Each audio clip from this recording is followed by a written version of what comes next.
Alô, pessoal. Eu estou fazendo esse vídeo porque várias pessoas perguntaram como é que eu estou vendo a presente situação política no Brasil, com todo este negócio da CPI da Lava Toga, esses conflitos entre o presidente e a classe política, etc, etc. Bom, o que eu estou vendo é o seguinte.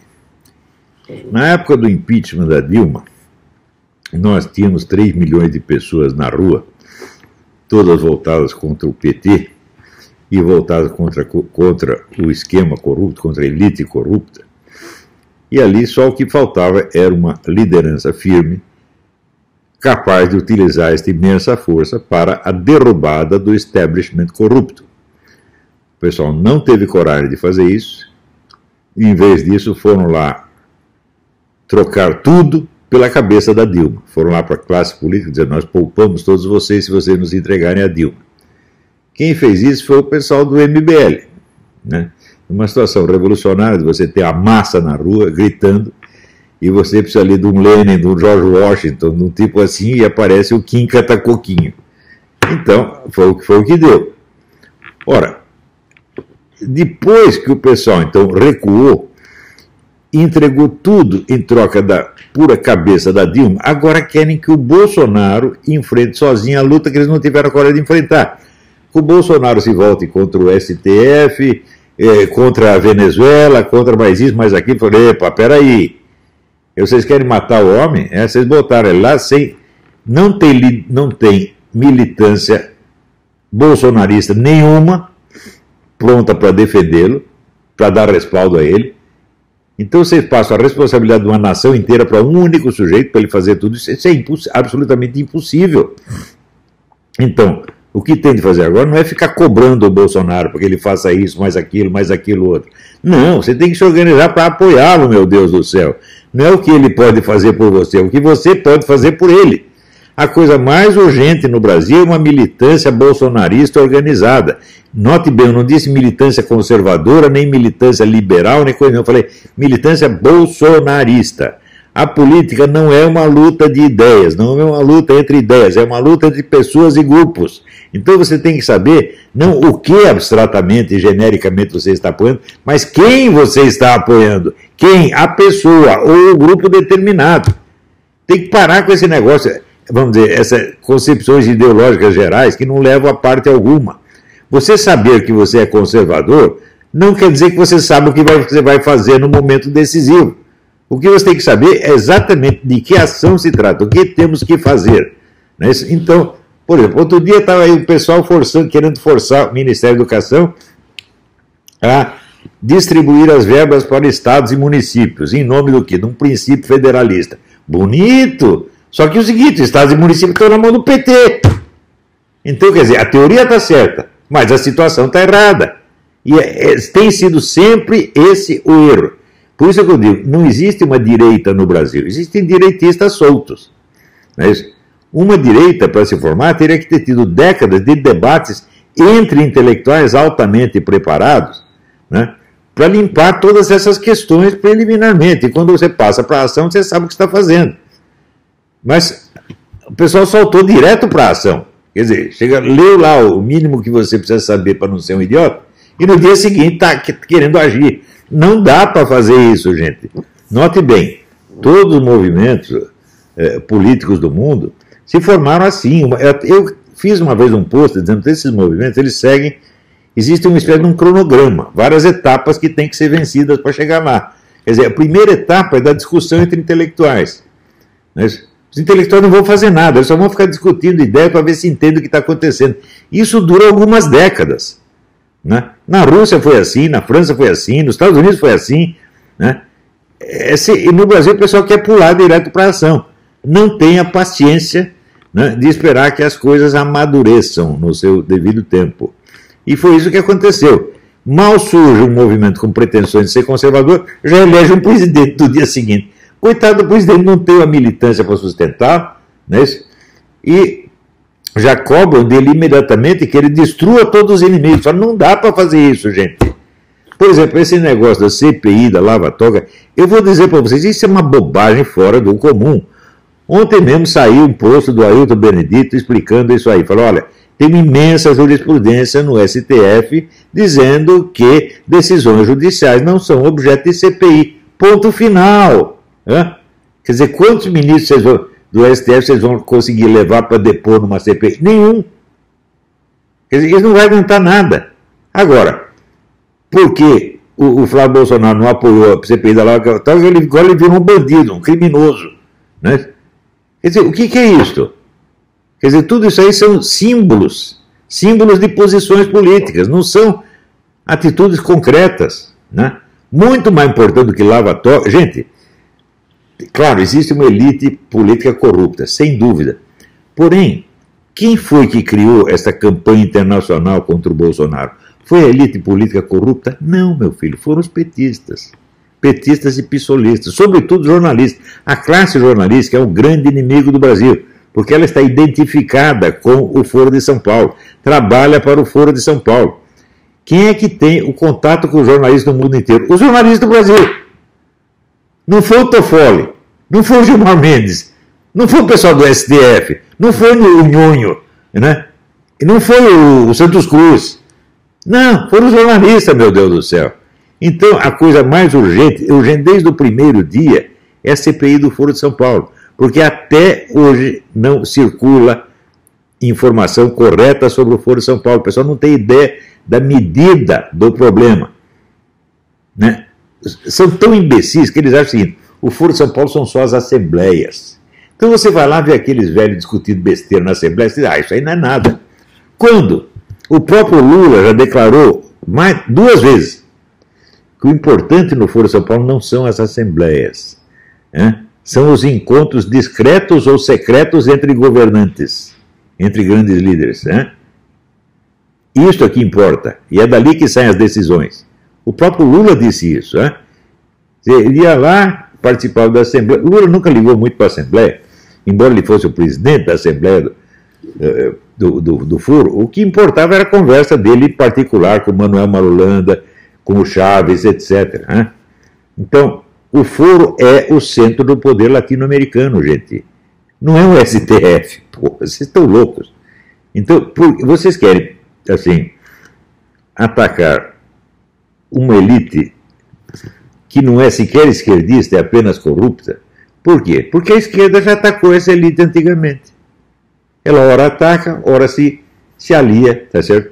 Então, a direita nacional continua sendo pautada pela esquerda, meu Deus do céu. Vamos combater a corrupção. Não, vamos combater o comunismo primeiro, seus idiotas. Não entenderam ainda?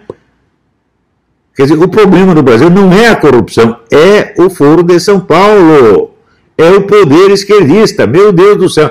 E isso não é um problema ideológico. O que está atrapalhando o Brasil não é a ideologia esquerdista, é a rede de ação esquerdista, que ocupa todos os postos, manda em tudo, tá certo? Tem o controle integral da mídia, das universidades, e tem a rede de apoio espalhada no mundo inteiro, no New York Times, no Washington Post, no London Times, no Raicoparta, no Der Spiegel. Esse é o poder no Brasil. O pessoal do STF não é tão poderoso quanto vocês imaginam. Que conexões políticas tem essa gente no exterior? Nenhum. Agora, o PT, PSOL, etc., tem tudo. Então, este é o ponto. Agora, o presidente tem que se concentrar suas forças no combate a isto. Eu vejo que ele fica irritado com a mídia, tá certo? E às vezes, enquanto fala umas coisas ofensivas para a mídia, isso não adianta nada, evidentemente. Ele tem que falar manso, mas tem que agir de maneira decisiva. Eu pergunto assim, quantos processos estão rolando contra jornalistas mentirosos? Você vai ver nenhum. Então, xinga os caras, mas não faz nada contra eles. Por que o presidente era assim? É porque ele não tem respaldo, ele não tem uma militância organizada trabalhando para ele. Se tivesse, por exemplo, nós já teríamos uma equipe de 100 advogados fiscalizando o que esses jornalistas fazem e processando um por um. Ele mentiu contra o governo, processa em cima de você. É a maneira mais simples de lidar com isso. Mas note bem, eu estou falando isso desde o começo da década de 90. Falei 1000 vezes para os militares. Vocês estão deixando esses camaradas mentirem contra as Forças Armadas. Não pode deixar. O sujeito mentiu contra as Forças Armadas, você tem que meter um processo nele. Desde o começo da década de 90. Daí as pessoas dizem, mas não adianta processar porque não dá nada. Escuta, meu filho, o processo não vale pela sentença final do juiz, mas pelo próprio processo. Eu já sofri processo do qual eu fui absolvido, o processo acabou com a minha vida. Simone Weil já dizia, para o réu inocente, sofrer um processo já é um castigo imenso. E eu sei, eu fiquei 6 anos gastando dinheiro, tendo que correr atrás de documentos, testemunho, o tempo todo, acabou a minha vida. No fim, fui absolvido. Quer dizer, eu não vou pagar pelo crime que eu não cometi, mas eu já paguei porque eu já gastei todo o meu dinheiro. Então, processo, ele é uma arma para você amarrar a mão do seu inimigo.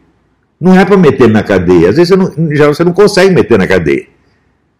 Mas, se um desses jornalistas tiver 20 ou 30 processos para responder, ele está lascado. Tá certo? Se tivesse, por exemplo, processado o Caco Barcelos, quando ele inventou aquela mentira contra o Exército, centenas de jornalistas teriam ficado inibidos de seguir o exemplo dele. Algum milico processou? Não processou. Por quê? Porque não tem ideia de como as coisas funcionam. Se você pega assim, qual é a cultura política que no Brasil tem os militares e os políticos? Eles leem as publicações do Council of Foreign Relations. Eles leem Foreign Affairs e as publicações do Foreign Affairs. Tudo furado. Isso é só conversa mole. Se você quer saber realmente o que está acontecendo, procura no Council of Foreign Relations um sujeito que saiba sobre o Dugin, o que eu mostrei ali no meu debate. Nenhum deles sabe. Minha cachorrinha que está querendo dar um palpite. Não quero saber sua opinião. Você fica quietinha. Então, eu ali naquele debate esclareci mais sobre a natureza do Dugin, a natureza do poder russo, do que todo esse pessoal. Até hoje eles não entenderam do que se trata. Em primeiro lugar, porque todos seguem a doutrina Morgenthau, que o agente fundamental do processo são os estados. E, meu Deus do céu, o movimento comunista antecede de mais de 70 anos a União Soviética e dura depois dela. Será que isso não basta para mostrar que o Estado é um instrumento do poder e não a origem do poder? O poder está nas organizações políticas, meu Deus do céu. Às vezes organizações secretas ou esotéricas. É ali que está a origem da coisa. Porque é dali que surgem as ideias. Simples. Qual é a importância das ideias? É muito simples. O que você não consegue nem pensar, você não consegue fazer. Então, antes de fazer, tem que pensar. Então, alguém pensou primeiro, ensinou para o outro fez. Então, é ali que você tem que buscar a origem das ações e dos agentes. Não é no Estado. O Estado é um órgão oficial, meu Deus do céu. Você pensa bem, quando Stalin chegou ao poder, quantas ideias novas ele teve que criar? Nenhuma, já estava tudo pronto. Ele simplesmente botou em prática. Ele entendeu qual era a função dele e botou em prática. Então, agora, se você começa a ligar muito, aqui eu quero ouvir o Council of Foreign Relations, a London School of Economics. Você quer ouvir o mundo oficial e você acha que o mundo oficial vai te dar a realidade das coisas? Você tem que ver o extraoficial. Só o observador individual, só o estudioso individual, sem conexão oficial, entende o que se passa. Os outros, quem está no posto oficial, tem uma identidade pública a defender. Você está entendendo? Então não pode dizer as coisas como ele vê. Ele tem que dizer as coisas como o chefe dele quer, ou como o departamento dele quer. Então, todo este material produzido por essas grandes entidades não vale nada cientificamente. Outro dia mesmo eu coloquei, o que é consenso? Consenso é número de votos. Isso quer dizer, só existe ciência quando você renuncia à autoridade do consenso. Renuncia completamente. Consenso nunca se fala consenso científico, isso é um oxímoro. É uma contradição. Não há consenso científico. Se há consenso, não é científico, meu Deus do céu. A científica é o mundo da demonstração e da prova, não o mundo das pessoas que aceitam aquilo. Então, veja, a coisa mais urgente no Brasil, vocês têm que criar uma militância bolsonarista agora. Não é conservadora, não é liberal, não é cristã, não é pró-família. Não! Você tem que apoiar o chefe, não é apoiar a ideia. Porque se você apoia a ideia, você está toda hora divergindo. Dentro do mundo conservador, você pega um universo de ideias conservador, pode haver 1000 divergências ali dentro. Tá certo? Então, hora você está a favor de um, hora você está a favor do outro, e você se divide. Quer dizer, é claro que as ideias têm importância, mas não nesse plano, gente. Você vê o número de camaradas que subiu na vida junto com o Bolsonaro, graças ao Bolsonaro, graças ao prestígio do Bolsonaro, no dia seguinte viraram casaca. É Kim Catacoquinho, é Lobostão, essa gente toda, porra. É o Alexandre Fruta. Por quê? Aderiram às ideias. Mas a política não se constitui de ideias. A política são ações que refletem um poder. Essas ações são empreendidas por indivíduos reais. Então você tem que estar a favor desse e contra aquele. Não é as ideias. Você vê, se você pega a história do comunismo, por exemplo, veja quantos comunistas os comunistas mataram. O Paulo Francis que dizia, ninguém matou mais comunista do que Stalin. Estava errado, Mao Tse Tung matou mais. Então, quem matou mais comunistas foram os comunistas. Eles não estavam de acordo ideologicamente, estavam. Você está entendendo? Eu sou tão comunista quanto ele, mas eu quero que quem esteja no poder sou eu e não você. Pronto. Então, agora, assim, chega de militância conservadora, chega de militância pró-família ou pró não sei o quê. Assim, tem que ser militância pró-Bolsonaro, tem que apoiar o cara até o fim. Custou muito para você botar um conservador na presidência do Brasil. Custou mais de 60 anos de esforço. Durante 60 anos, o ponto de vista conservador cristão foi excluído e quase proibido.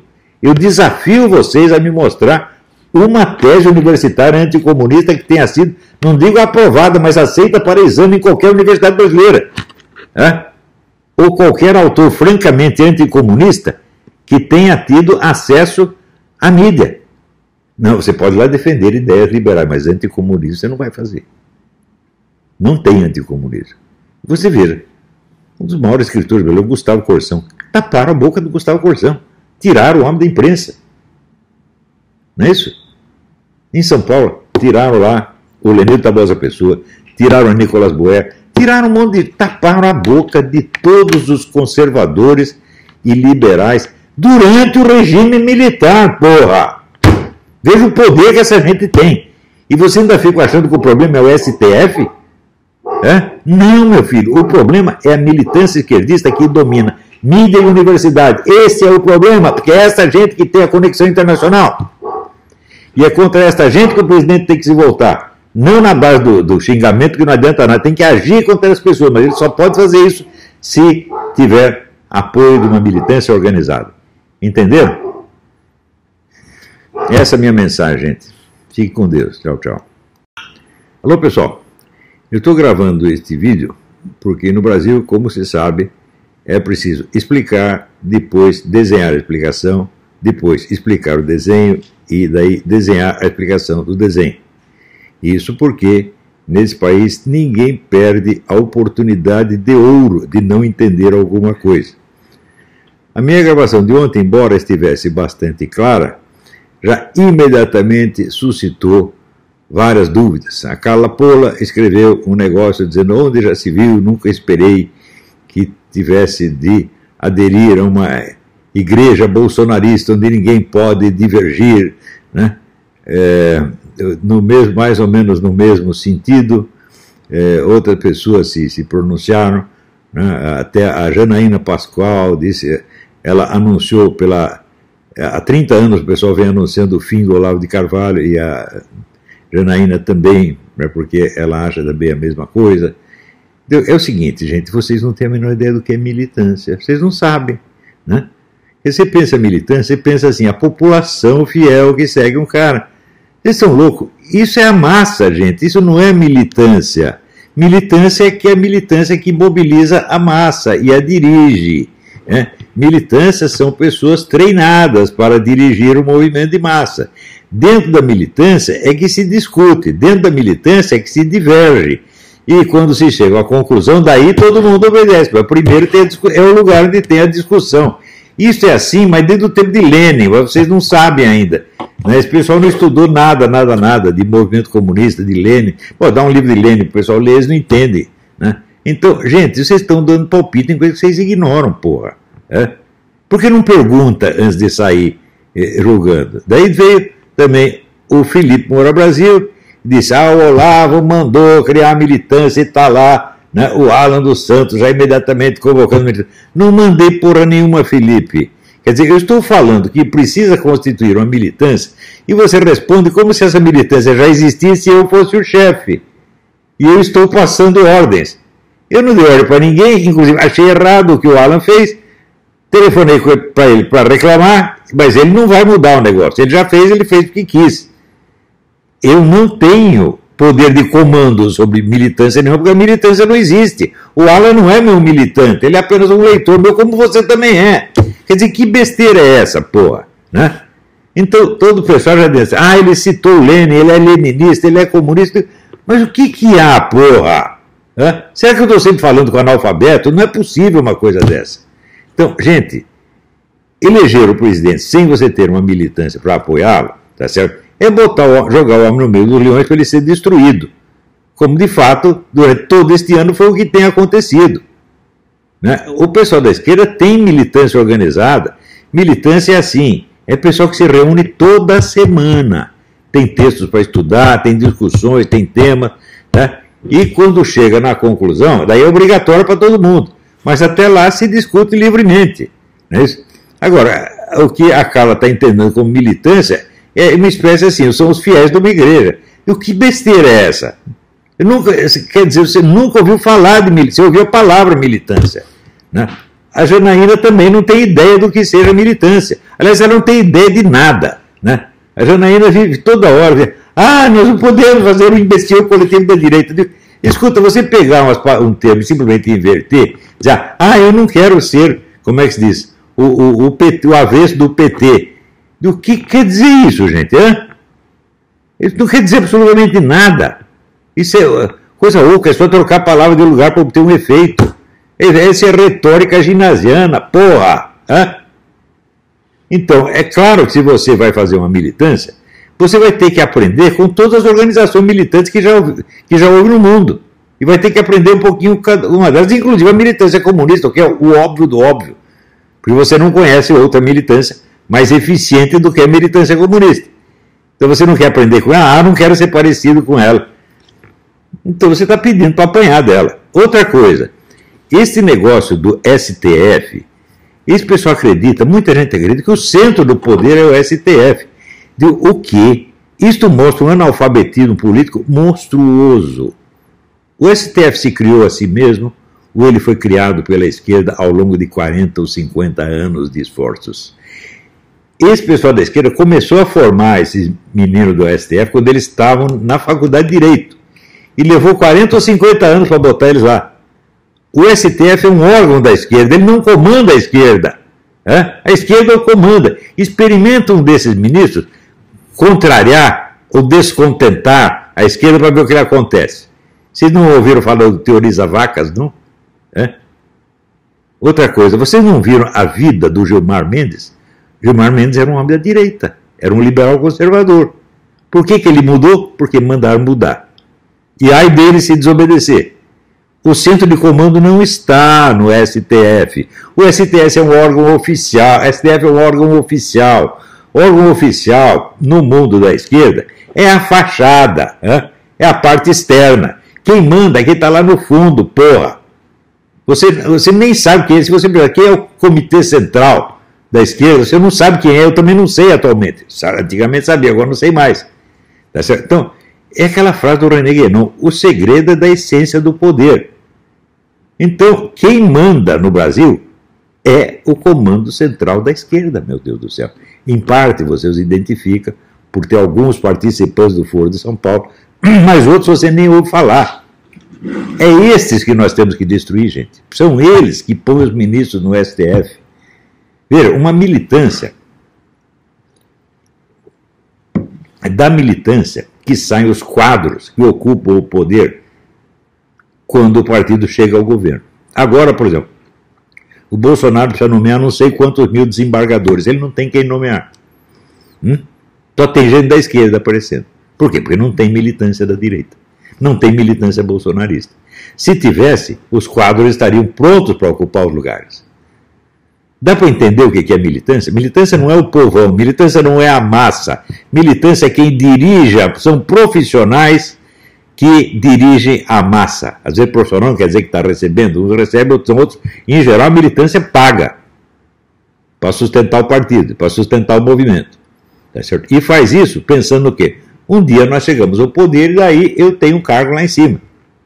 Mas é um dia, não é no dia seguinte. Esse pessoal da direita votou no Bolsonaro, no dia seguinte eles já querem um cargo, porra. Que gente ridícula. Vocês não têm ideia do que é tomar o poder, portanto não têm ideia do que é militância. Nenhum de vocês tem, nenhum de vocês estudou isso, e esse que é o problema. Agora, você quer fazer um movimento contra o STF? Faça, meu filho, a esquerda vai acabar com você. Porque a esquerda tem o controle total da mídia inteira. Há 50 anos tem isso, ou mais. E o controle total de todas as universidades. O que é a mídia? A mídia é a política do dia, é o poder presente. O que são as universidades? É a classe política do futuro. Os caras têm o presente e o futuro na mão. E tem desde um longo passado. E vocês não estão atacando essa gente, vocês estão atacando símbolos metonímicos. Veja, esse negócio de combate à corrupção, vocês não entendem o seguinte: corrupção é o nome de um instrumento, não é o nome de um inimigo. É como luta contra o terrorismo. Do que é isso? Terrorismo é um instrumento. Você está combatendo o instrumento, você não sabe quem está manejando o instrumento, porra. Corrupção, mesma coisa. Né? Corrupção é um instrumento de poder. Ela não é o detentor do poder. Não é isso que você tem que combater. Você tem que combater os grupos que dirigem o processo. Para daí você passar a dirigir o processo. É muito difícil de entender isso. Para brasileiro porque esse pessoal simplesmente não estuda. Se perguntava, todas essas pessoas que estão dando palpite, quantos livros de Lenin você leu? As obras completas de Lenin, gente, são 54 volumes de 600 páginas cada um. Eu não li inteiro. Eu li até onde dava. Mas eu sei o que é o leninismo, eu sei quais são os princípios da organização comunista. Eu li não só o Lenin, mas li Mao Tse Tung, li um monte de coisa. Eu sei o que esse pessoal está fazendo, vocês não sabem. E quando aparece alguém que estudou e diz, já está todo mundo que quer dar seu palpite para... eu aprendi muito com o Olavo, mas agora eu já estou grandinho, eu penso por mim mesmo. Meu filho, para pensar por si mesmo não é fácil. Pensar por si mesmo exige conhecimento. Você não tem isso. Então, quando você diz que está pensando por si mesmo, você está repetindo uma besteira que você ouviu de alguém. Talvez ouviu, sei lá, do Lobostão, ouviu da Janaína, ouviu de outro boboca. É isso que vocês estão fazendo, gente. Acorda, porra! O problema no Brasil, quando eu falo Foro de São Paulo, eu não estou me referindo à entidade oficial, entre aspas, Foro de São Paulo. Eu estou me referindo ao conjunto de pessoas que participam disso, que organizam isso. E estou me referindo, sobretudo, à atividade central do Foro de São Paulo, que não são as assembleias, que são os encontros discretos entre governantes, tipo, sim, Lula e Chávez, Lula e Raul Castro, etc, etc. Entre os caras que comandam. O Lula mesmo declarou que a coisa funciona assim. Daí vai o repórter da Veja, lá tem os velhinhos discutindo teoria e ideologia, isso aí está ultrapassado. Está ultrapassado, está tão ultrapassado que está mandando em vocês, porra. Ele fica contando vantagem, né?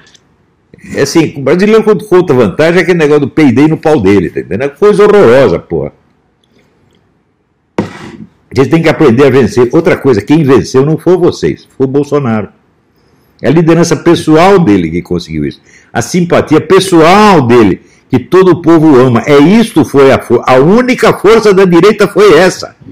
Não foi organização, não foi militância, não foi nada. A força foi o seguinte, os caras se inspiraram em algumas coisas que eu escrevi, eles leem um pouquinho, eles leem assim, no máximo, imbecil e o mínimo. Se eu perguntar para ele qualquer elemento da minha filosofia, o cara não sabe o que é. Eu digo, o que é a tripla intuição? Qual é a minha definição da psique? Em que camada da personalidade você está? E assim por diante. O que é o conhecimento por presença? O cara não sabe nada. Ora, se você não sabe nada do princípio da filosofia do cara, você não vai saber você não vai entender a política dele, muito menos. Então, não posso esquecer que livros como O Mínimo e o Imbecil são livros populares. não são a minha filosofia, não são o meu pensamento político, não são nada disso, é apenas polêmica popular, meu Deus, polêmica jornalística. Né? Os artigos da série Cartas de um Terráqueo são muito mais profundos e muito mais sérios do que está nesses livros aí. Né? E do que está no Facebook, então nem se fala. Né? O meu curso de filosofia política, quem acompanhou isso aí? Né? Eu dei o curso 3 vezes. Eles não estudaram nada. Né? Então como é que é discutir as minhas ideias? Quer dizer, cresça e apareça, porra. Sobretudo você, Janaína. Você, a sua especialidade é eloquência histérica. Quer dizer, depois que já existe um movimento de massa, chama a Janaína para representá-la, ela vai no palco, grita, tem ataque histérico e atrai gente com isso. Né? Quer dizer, você personifica o movimento, você é um porta-voz, você não é líder de coisa nenhuma, nunca liderou nada e não sabe o que é isso. E vem querer me dar lição. Né? Agora, o Felipe estudou alguma coisa das minhas obras. Né? Mas ele está iludido, porque ele pensa que o Alan dos Santos agiu sob meu comando. Eu não mandei o Alan fazer nada, inclusive eu reclamei do que ele fez, mas adianta reclamar? Não, ele continuou fazendo. Ele tem o direito de fazer. É da cabeça dele. A militância não existe. E o Olavo não é líder de uma militância. Quando é que vocês vão entender isso? É? Vocês não sabem estudar sequer a função social de um escritor. Vocês não têm ideia, porque vocês nunca estudaram isto. Vocês estudaram a vida do Solzhenitsyn? É? Você acha que o Solzhenitsyn era líder de uma militância? Você acha que o Dostoiévski era líder de uma militância? Vocês não têm ideia, pô. Né? Então, é isso aí, gente. Vê se entende o que eu estou falando. A militância é absolutamente necessária. Militância não é povão. Militância não é a congregação dos fiéis. É outra coisa completamente diferente. Tá bom? Vê se entende.